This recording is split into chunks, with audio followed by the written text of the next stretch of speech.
Hey everyone, Mr. MC here. This is Lap Guide for Special Stage Route X with the Ford GT. Let's get this started.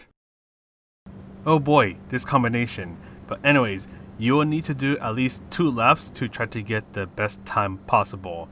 So you're going to be hanging out on 6th gear for quite a while, and when you reach the 5,000 meter mark, that is when you start to put your hands up pretending that you are on a really cool roller coaster ride. So when you're doing the race, this is where you're going to noticeably catch up to the cars ahead of you, especially those in 1st, 2nd, or 3rd place, especially if they're not in the slipstream, as those in the slipstream will be going much faster. But anyways, around this point, this is where you want to slowly veer off to the left side of the left lane.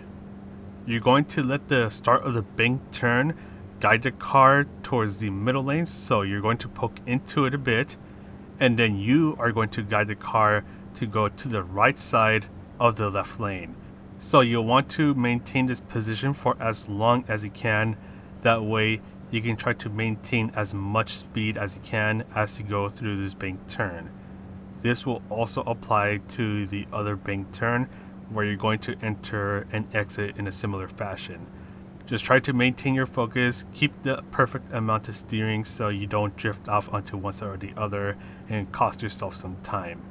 And once the bank turn is ending, just guide the car away from the left wall so you don't grind up on it and end up losing more time. So we're going to engage in hyperspeed over here. Once again, just bring the car to the left side of the track. Do it gradually so you don't lose too much speed.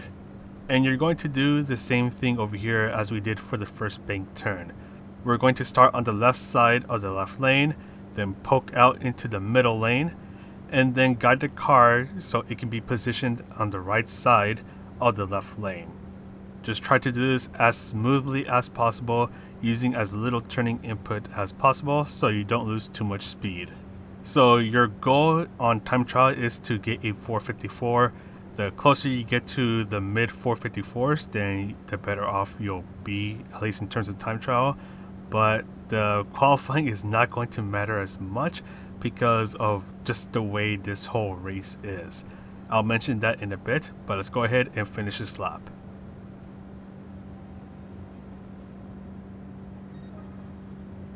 So for this race, it is a standing start, so bring the traction control to 1, and shortly after the race starts, you can then bring it back down to 0. So there are a couple important things that I need to say here, which is why you're seeing this additional part to the video. But anyways, your qualifying position is not going to matter.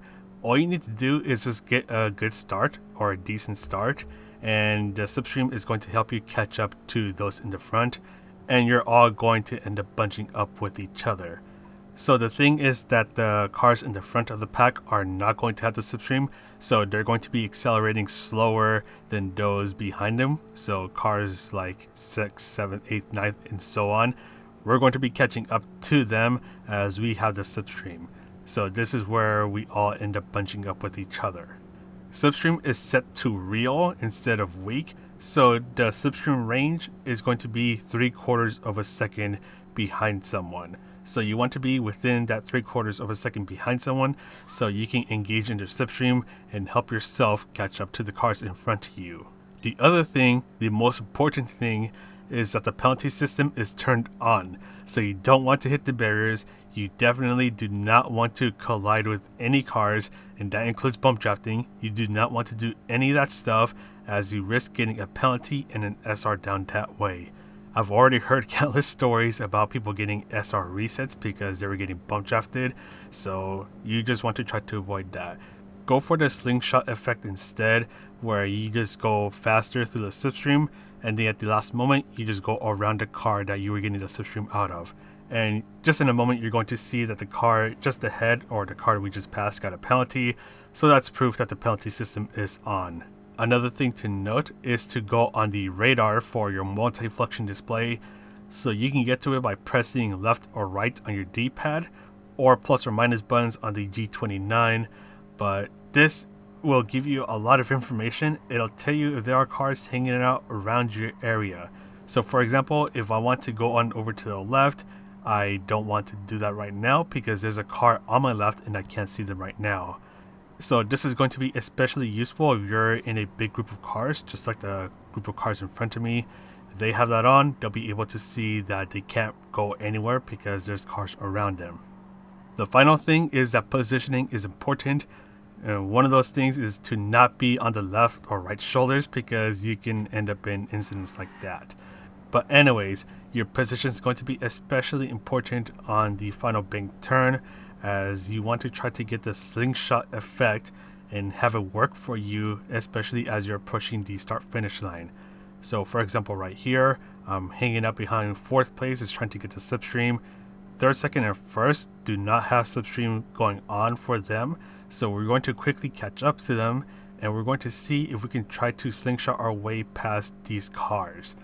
So just right here, one of them is already colliding. We're going to slingshot past 4th and 3rd place, and we're just going to go ahead and tuck ourselves in, and that's how we end up getting podium.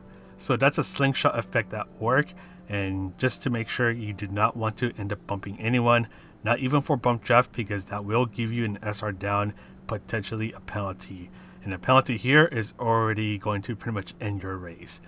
But yeah, this is a big meme of a race, and with the penalty system on, it's already an open invitation to get an SR reset. So use a second account if you have one, and if not, then pretty much just avoid this race. But anyways, that is pretty much it from me. I'm going to go ahead. Oh wait, there is something that I do need to note. So you might have noticed that I don't have a Nations guide up, and I don't have a guide up for race B and C. So what happened is that when I was recording the stuff for the Nations guide, my wheel decided to suddenly stop working. So this is more specifically with the pedals, like there's just no input going through them at all. And I already tried to fix them ever since that happened and now, but I couldn't get it to work, so I'm pretty much declaring it dead. So unfortunately, I'm not going to be able to get a guide up for a while. And before someone asks, I am a lot slower on the controller and a lot more inconsistent, so I'm not even going to try. I already tried with the B race, and yeah, my time was not that good. But anyways, I'm going to be out for a bit, but I'll let you all know what's going on and when I'm going to be able to get the new wheel so I can get back to making these videos again. So for now, there's not going to be a daily race B guide and C guide for this week. The manufacturer guide for Fuji, I'm not sure what's going to happen with that one, but for now I'm just going to say that there will be no video on it unless if I get the wheel before its due date comes. But anyways, yeah, it's just really weird that it had to happen at this time, but hopefully I'll be back soon. But anyways, I hope you all have an awesome week. Just take care, stay safe, try not to get an SR reset, and I'll see you all soon with a GT Sport Racing video because that video has been long overdue. But anyways, this is Mr. MCA. Try not to get an SR reset, and I'll see you in the next video.